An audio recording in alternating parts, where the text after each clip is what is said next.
नमस्कार मित्रों हम घनमूल और वर्गमूल से संबंधित लगभग सभी प्रकार के क्वेश्चन कंप्लीट कर चुके हैं और आज से हम एक नया टॉपिक स्टार्ट कर रहे हैं, घातांक एवं करणी। आज घातांक एवं करणी की पहली क्लास है। पहली क्लास में हम पूरा बेसिक समझेंगे अच्छे से। आज मैंने आपके लिए अच्छे से पीडीएफ भी बढ़िया बनाई है और बहुत सारे फैक्ट इसमें मैंने लिए हैं और बहुत ही अच्छे प्रकार से समझाने का आपको प्रयास भी करूंगा। अगर आपको मेरी क्लासें पसंद आ रही हैं तो प्लीज़ हमसे लगातार जुड़ने के लिए चैनल को सब्सक्राइब कर लें, साथ में बेल आइकन को भी प्रेस कर लें ताकि कोई भी क्लास आगे आए तो उसकी नोटिफिकेशन आप तक पहुंच सके। साथियों, अगर आपको इस क्लास की पीडीएफ चाहिए तो आप हमारा टेलीग्राम ग्रुप भी ज्वाइन कर सकते हैं। वहां पर आपको क्लास की पीडीएफ साथ में जो भी टेस्ट होते हैं वो उस टेलीग्राम ग्रुप में ही होते हैं। तो चलिए साथियों, क्लास स्टार्ट करते हैं। आज का जो टॉपिक है वह है घातांक एवं करणी। साथियों, इनके बारे में कुछ बेसिक शब्द हैं, इनको जान लेते हैं। सबसे पहले कि राशि 2 की घात 5 में 2 को क्या कहते हैं? आधार कहेंगे। साथियों, अगर 2 की घात 5 की 2 की घात 5 कोई राशि है, इसमें 2 को क्या कहेंगे? आधार कहेंगे। और 5 को 2 की घात कहा जाता है, अर्थात इस 5 को क्या कहा जाएगा? 2 की घात कहा जाता है। और घात को घातांक भी कहते हैं। क्या कहते हैं साथियों? घातांक भी कहते हैं। किसी संख्या को उसी से जितनी बार गुणा किया जाता है उतने को संख्या की घात कहते हैं। यानी 2 को कितनी बार गुणा किया जा रहा है? यहाँ पे 1 2 3 4, तो जितनी बार गुणा किया जा रहा है उस संख्या को उसकी क्या कहते हैं? घात कहते हैं। 2 की घात कितनी है? 4 है। साथियों, आशा करता हूं ये थोड़ा सा बेसिक आपको अच्छे से समझ में आ गया होगा। ये कुछ शब्दावली थी और ये शब्दावली आपको समझानी थी। और चलिए अगले टॉपिक की तरफ बढ़ते हैं। घातांक के कुछ उपयोगी सूत्र। इसमें जो पहला हमारा सूत्र है वह है घातांकीय गुणनफल। तो साथियों, घातांकीय गुणनफल बहुत ही आसान होता है। एक बार चलिए इसे भी देख लेते हैं। क्या है घातांकीय गुणनफल? जब 2 या 2 से अधिक एक बार मैं पेन ले लेता हूं। जब 2 या 2 से अधिक राशियों में आधार समान हो, घातें भिन्न भिन्न हो और वह आपस में गुणा हो तो घातें क्या होती है साथियों? जुड़ जाती हैं। यानी यहां पर आप देखिए, यहां पर 3 कुछ संख्याएं दी हैं, उनके आधार समान है। यहां भी ए आधार है, यहां भी ए आधार है, यहां भी ए आधार है। घातें अलग अलग, यहाँ एम है, यहाँ एन है, यहाँ 1 है। तो जब भी आधार समान हो तो घातें क्या होंगी साथियों? जुड़ जाएंगी। यानी ए की घात m प्लस n प्लस 1। यानी अगर कोई संख्या ए की घात m, मैं चलिए कोई संख्या लेके बता दूं, यानी 7 की घात 2 गुणा 5 की घात, सॉरी 1 मिनट में बता देता हूं उसे। 7 की घात अगर 3 हो, यानी आधार समान हो, तो साथियों क्या होंगी? घातें जुड़ जाएंगी। नहीं, 7 की घात 3 और 2 5 हो जाएगी। तो इस प्रकार से अगर आधार समान है तो और संख्या किस में हो? गुणा में हो, तो घातें क्या होंगी साथियों? जुड़ जाएंगी।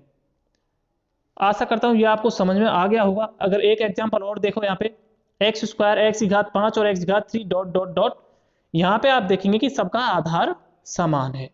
तो जब आधार समान होता है साथियों तो घातें क्या होती हैं? जुड़ जाती हैं। जैसा कि हम यहाँ देख रहे हैं, एक्स की घात 2 प्लस 5 प्लस 3 बराबर एक्स की घात 10 हो गया है साथियों। यहाँ पे क्या हुआ है? घातें जुड़ गई हैं। चलिए अगला फैक्ट देखते हैं, घातांकीय भाग। अब घातांकीय भाग क्या होता है साथियों? जब 2 या 2 से अधिक राशियों में आधार समान हो और घातें भिन्न भिन्न हो और वह आपस में भाग में हो तो घातें घट जाती हैं। गुणा में तो क्या होता? घातें जुड़ जाती थी और भाग में क्या होगा? घातें घट जाती हैं। अर्थात यदि a की घात m में a की घात n का अगर भाग दें तो इसको ऐसे भी लिख सकते हैं, a की घात m अपॉन a की घात n, और यहाँ पर जो घातें हैं इनकी क्या होंगी? घट जाएंगी। यानी नीचे वाली घात को ऊपर लेके जाएंगे तो क्या हो जाएगा? a की घात m माइनस n हो जाएगा साथियों।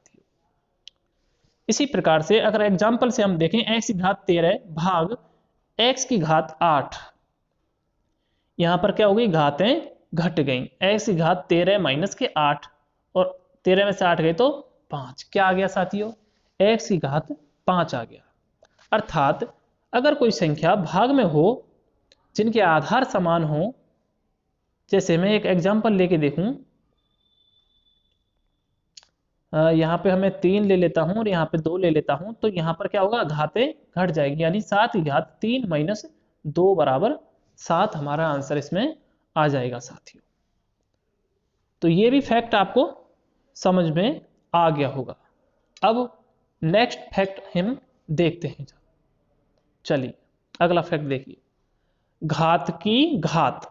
ये फैक्ट भी बहुत काम आता है साथियों, इसको भी आप जान लीजिए। घात की घात क्या होता है, यानी जब कोष्टक में कोई संख्या दे रखी हो, a की घात m, छोटा कोष्टक n, फिर से कोष्टक उसकी घात l, बड़ा कोष्टक उसकी घात p। अर्थात जब घात की घात लगी हुई हो और कोष्टक में हो तो घातें क्या होती हैं, आपस में गुणा हो जाती हैं। एग्जाम्पल के तौर पर आप देखेंगे, x की घात 2, कोष्टक घात 3, कोष्टक घात 5, बड़ा कोष्टक घात 2। यहां पे इनका आप गुणा करेंगे कि 3 दूनी 6, 6 पंजे 30 और 30 दूनी 60, x की घात 60 आ गया साथियों।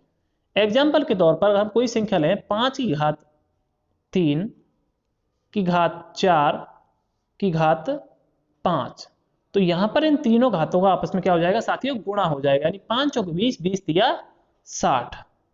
इस प्रकार से आप इसे लिख सकते हैं। लेकिन ध्यान देने वाली एक बात है कि अगर इन पर कोष्टक ना हो तो फिर इनका थोड़ा सा तरीका हल करने का अलग हो जाएगा।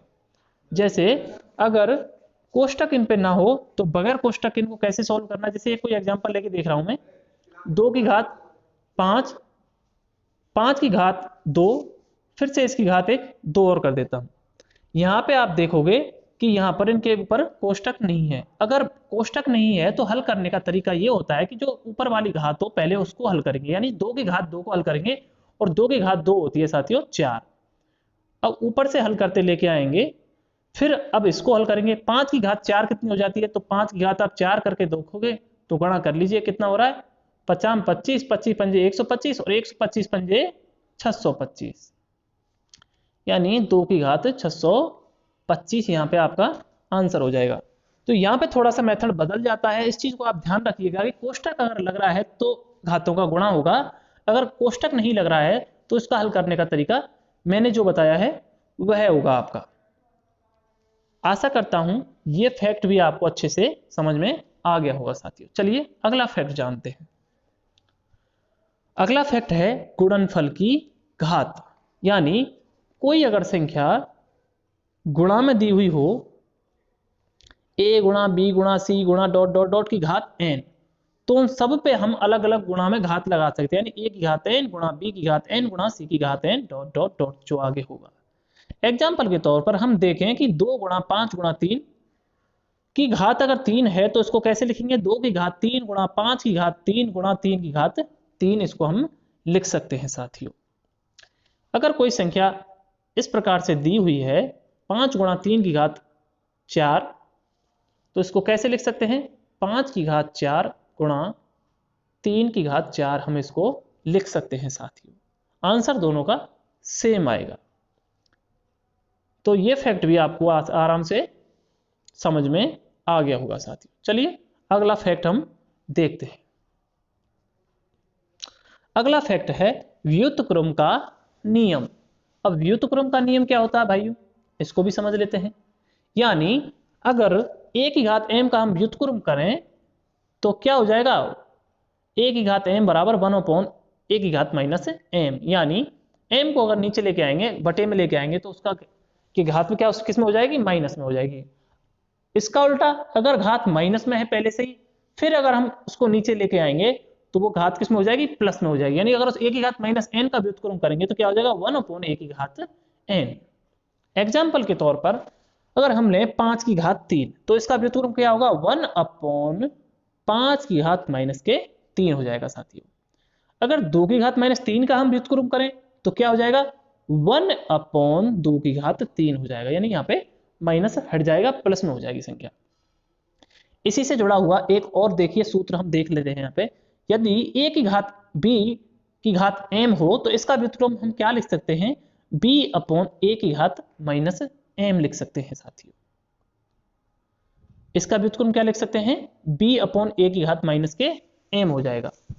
जैसे अगर यहाँ पर 5 की घात 7 सॉरी 5/7 की घात अगर 3 है तो इसका अगर व्युत्क्रम करें तो 7/5 की घात माइनस 3 होएगा साथियों।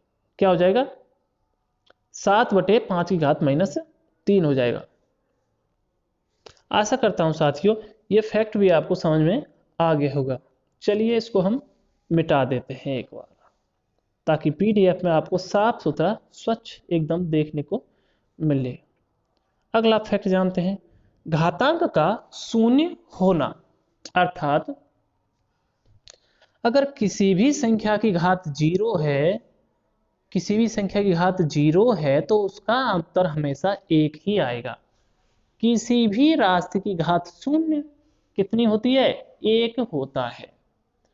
एग्जाम्पल के तौर पर हम देखते हैं, अगर 5 की घात अगर 0 करते हैं तो इसका आंसर 1 आता है। 100 की घात अगर 0 करते हैं इसका आंसर 1 आता है। यदि 10,000 की घात भी अगर शून्य करते हैं तो भी आंसर 1 ही आएगा। यानी कितनी की भी घात हम शून्य करके देखें उत्तर हमेशा क्या आता है, 1 होता है। ये फैक्ट भी आप याद रखिएगा साथियों। चलिए ये तो एक आसान सा था। अगला फैक्ट जान लेते हैं। अगला फैक्ट देखिए साथियों, व्युत्क्रम का घात नियम। अब व्युत्क्रम का घात नियम क्या है, तो इसे एग्जाम्पल से समझते हैं हम कि यदि a की घात n बराबर b है तो इस घात को अगर हम दूसरी तरफ लेके जाएं तो इसे क्या लिख सकते हैं, a बराबर b की घात 1/n होगा। जैसे मैं एग्जाम्पल अगर लूं, यानी 2 की घात अगर 3 यहां पर लिख रहा है, 2 की घात 3 बराबर अगर 4 यहां पर लिख रहा है, तो यहां से अगर इस 3 की घात को हमें हटाना है, अगर दूसरी तरफ लेके जाना तो कैसे लिखेंगे, 2 बराबर 4 की घात 1/3 साथियों। एक एग्जाम्पल और समझते हैं, अगर अंडर रूट 2 यहां पर लिख रहा है, बराबर 2 यहां पर लिख रहा है, और यहां से अंडर रूट को हटाना है तो 2 बराबर 2 की घात 1/2 यहां पर आएगा, यानी यहां पर अंडर रूट आ जाएगा। इस एग्जाम्पल से आप आराम से समझ सकते हैं साथियों। चलिए ऐसे और देख लेते हैं, यदि x की घात 3 बराबर 5 यहां पर लिख रहा है साथियों, तो अगर 3 को उधर लेके जाएंगे तो क्या हो जाएगा, x बराबर 5 की घात 1/3 हो जाएगा।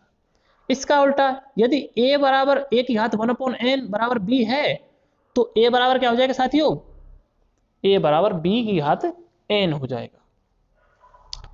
एग्जाम्पल के तौर पर यदि x की घात 1/2 बराबर 3 है तो x बराबर क्या करेंगे, हम क्या करेंगे साथियों, x बराबर 3/2 हो जाएगा। क्या हो जाएगा, x बराबर 3/2 हो जाएगा।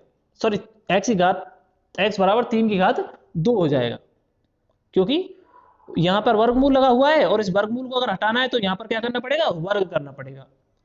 तो ये भी आप समझ गए होंगे आराम से, कोई बड़ी बात नहीं है इसमें व्युत्क्रम नियम में। एग्जाम्पल अगर मैं समझाना दूं आपके लिए, और भी 1-2 एग्जाम्पल दूं, यानी 2 की घात 1/2 अगर लिख रहा है बराबर 3 अगर लिख रहा है तो यहां से 1/2 को हटाने के लिए क्या करना पड़ेगा, दूसरी तरफ क्या लगाना पड़ेगा, दूसरी तरफ क्या लगाना पड़ेगा, 1/1/2 लगाना पड़ेगा, यानी 2 ऊपर चला जाएगा, क्या हो जाएगा, 3 की घात 2 हो जाएगा साथियों। तो इस एग्जाम्पल के जरिए आप आराम से समझ सकते हैं। चलिए अगला फैक्ट जान लेते हैं साथियों। अगला फैक्ट है हमारा इसमें कि यदि x की घात m बराबर x की घात अगर n आपको दे रखा हो, क्या दे रखा हो, x की घात m बराबर x की घात n अगर आपको दे रखा हो तो m बराबर n होगा। यानी आधार अगर समान हो तो घातें भी क्या होंगी साथियों, समान होंगी। यहां पर एग्जांपल से हम देखते हैं कि 2 की घात x बराबर 2 की घात 4 लिख रहा है, आधार कितना है, यहाँ पर 2 है, यहाँ पर आधार कितना है, 2 है, यानी आधार समान है इनके, तो ये घातें भी इनकी क्या होंगी, समान होंगी, यानी x बराबर 4 हम यहाँ पे लिख सकते हैं। इसी प्रकार से अगर घातें समान हैं, आधार तो अलग अलग है, घातें समान हैं, यानी तो क्या होगा, आधार समान हो जाएंगे। यहां पर आप देखेंगे कि x की घात n बराबर y की घात n है, तो यहाँ पर क्या हो गया, घातें समान हैं तो आधार क्या होंगे, समान हो जाएंगे। एग्जाम्पल के तौर पर x की घात 3 बराबर 5 की घात 3 है, तो यहाँ पर आधार समान यानी x बराबर 5 हो जाएगा साथियों। ये भी आराम से आपको फैक्ट समझ में आ गया होगा।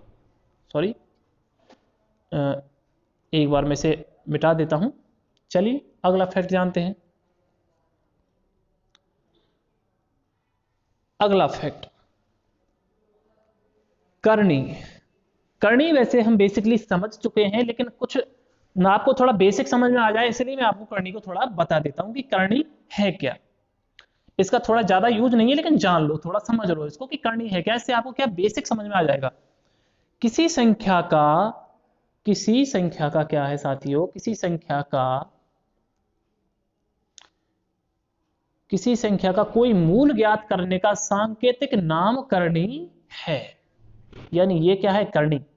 अर्थात यदि करनी में कोई संख्या लिखी हो तो उसका अर्थ है संख्या का मूल ज्ञात करना। करनी के रूप अनेक रूप होते हैं, जैसे कि under root, cube root, fourth root, dot dot, आगे भी। अब यहां पर आप एक टेबल देखिए, टेबल में करनी का नाम लिखा हुआ है, करनी का संकेत लिखा हुआ है और करनी की घात क्या होगी वह लिखा हुआ है। तो सबसे पहले करनी जानते हैं हम वर्गमूल। वर्गमूल क्या है, एक करनी है और इसका चिन्ह इस प्रकार का होता है। और इस करनी की घात कितनी होती है, 2 होती है। अगली करनी है घनमूल। घनमूल का चिन्ह इस प्रकार का होता है, ऐसे अगर नहीं दिख रहा हो तो आपको, सॉरी ये 3 अंदर गलत लिख दिया, इसको मिटा देता हूं मैं जी। और इसकी घात कितनी होती है, घनमूल की 3 होती है।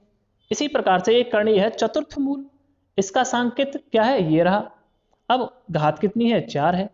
इसी प्रकार से अगर आगे बढ़ते जाएं तो आगे आता है एनवा मूल, जिसको ऐसे हम लिख सकते हैं और घात n इसकी रहेगी। ये रहा आपका करनी का बेसिक। अब आपको थोड़ा सा स्पष्ट कुछ समझ में आया होगा। वर्ग, वर्गमूल, घन, घनमूल, ये क्या है, सब करनी है। चलिए आगे देखते हैं। नेक्स्ट है साथियों कि करनी के प्रकार। करनी के कौन कौन से टाइप होते हैं।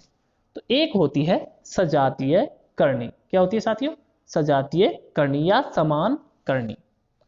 समान करनी या सजातीय करनी किसे कहते हैं, जब करनी की घात और करनी में लिखी संख्या दोनों समान होती हैं तब करनियों को क्या कहते हैं, सजातीय करनी कहते हैं। एग्जाम्पल के तौर पर under root x, 3 under root x, 5 under root x. यहां करनियों की घात कितनी है, सबकी घात 2 है, क्योंकि सभी अंडर रूट है ना, तो सबकी घात कितनी है, 2 है। गुणांक भले ही इनके अलग अलग हों, लेकिन इनके अंदर लिखी संख्या भी क्या है साथियों, समान है। सबके अंदर x लिख रहा है, तो ये क्या होगी साथियों, सजातीय करनी है। कैसी करनी है, सजातीय करनी। अब अगला टाइप समझते हैं, विजातीय करनी। अगला टाइप क्या है, विजातीय करनी या फिर असमान करनी साथियों। जब करनियों की घात क्या होता है, असमान करनी या विजातीय करनी, जब करनियों की घातें अलग अलग हो या करनी में लिखी संख्या अलग हो तो उसे क्या कहते हैं साथियों, विजातीय करनी कहते हैं। एग्जाम्पल के तौर पर हम यहां पर देखते हैं cube root x y, under root x और फोर्थ रूट 5y। यहां पर आप देखते हैं कि अंदर लिखी संख्या असमान है और घात भी अलग अलग है, सबकी घात भी अलग अलग है, इसलिए हम इसको विजातीय करनी या फिर असमान करनी कहते हैं। तो साथियों आज की क्लास हम यहीं खत्म करते हैं। इस क्लास में हमने पूरा बेसिक अच्छे से समझा है, जिसमें मैंने आपको घातांक संबंधी सारे कुछ नियम बताए हैं। साथ ही साथ अगर मैंने आपको थोड़ा करनी के बारे में भी बताई है और कुछ सूत्र भी आपको बताए हैं। अब इनसे संबंधित हम कुछ प्रश्न भी करेंगे। इनसे संबंधित क्या करेंगे, अब प्रश्न करेंगे। तो एक बार ये पीडीएफ अच्छे से आप पढ़ लीजिए, इन सूत्रों को आराम से देख लीजिए, याद कर लीजिए। ये सूत्र ही आपके आगे काम आएंगे। कुछ सूत्र मैं आपको आगे भी बताऊंगा, जैसे जैसे सवाल करूंगा उनमें आगे बताऊंगा। अगर साथियों क्लास आपको अच्छी लगी हो तो आप हमसे जुड़ने के लिए चैनल को सब्सक्राइब कर लेना, साथ में बेल आइकन भी प्रेस कर लेना। अगर आप टेस्ट और इसकी पीडीएफ लेना चाहते हो तो एक बार हमारा टेलीग्राम ग्रुप भी ज्वाइन कर लेना। चलिए साथियों अब मिलते हैं एक नई वीडियो के साथ। जय हिंद, जय भारत।